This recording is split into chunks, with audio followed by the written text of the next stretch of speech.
बुलंदशहर तशद्दुद मामले में police inspector Subodh Kumar के कत्ल का मुलजिम फौजी जीतू को फौज ने यूपी एसटीएफ के हवाले कर दिया है। एसटीएफ मेरठ के दफ्तर में करीब 6 घंटों की पूछताछ के बाद जीतू को बुलंदशहर पुलिस को सौंप दिया गया। आज बुलंदशहर कोर्ट में जीतू को पेश किया जाएगा। जीतू ने बुलंदशहर तशद्दुद में शामिल होने का इकरार किया है, लेकिन इंस्पेक्टर सुबोध के कत्ल में मुलविस होने से इनकार कर दिया है। वाज़ेह है कि पुलिस को कुछ मुलजिमों से पूछताछ के दौरान पता चला था कि इंस्पेक्टर सुबोध कुमार पर गोली जीतू नामी फौजी ने चलाई थी। बाद में वायरल वीडियो में एक शख्स को गोली मारते हुए दिखाया गया था। पुलिस को शक है कि गोली चलाने वाला जीतू ही है। जीतू जम्मू कश्मीर के सोपोर में आर्मी की 22 राजस्थान राइफल्स में तैनात है। उस भीड़ का हिस्सा था और ये बात इसने मानी कि वहां पर गया था क्योंकि गांव के अन्य लोग वहां पर गए हुए थे। परंतु जहां तक आगे की जिसमें इंस्पेक्टर की हत्या हुई है या पथराव हुआ है, तो उसके बारे में इसने अभी डिनाई किया है और अभी जो फैक्ट्स हमारे सामने आए हैं उसमें भीड़ का हिस्सा तो पाया गया है, लेकिन उसके आगे के लिए विवेचना भी जारी रहेगी।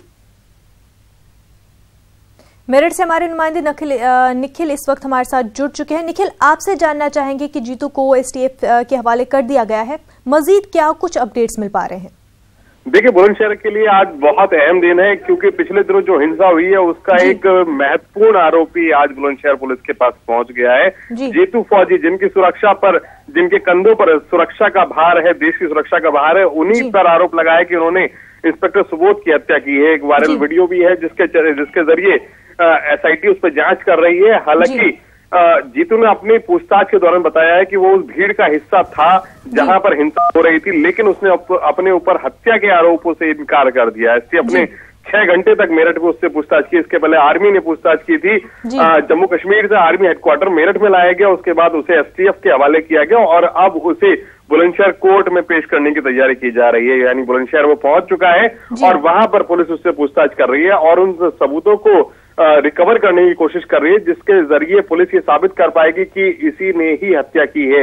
वो पिस्टल कहाँ है, इंस्पेक्टर सुबोध का मोबाइल कहाँ है, ये तमाम ऐसे सबूत हैं जिन पर अभी पूछताछ जारी है। जीतू से पूछताछ की जा रही है। यानी बुलंदशहर जो कांड था, हिंसा कांड था, उसमें आज बहुत महत्वपूर्ण दिन है और साफ तौर पर एक बात ये भी है कि जीतू अपनी इस पूछताछ के दौरान किन किन लोगों का नाम उजागर करता है कि किन किन लोगों ने वो हिंसा भड़काई थी।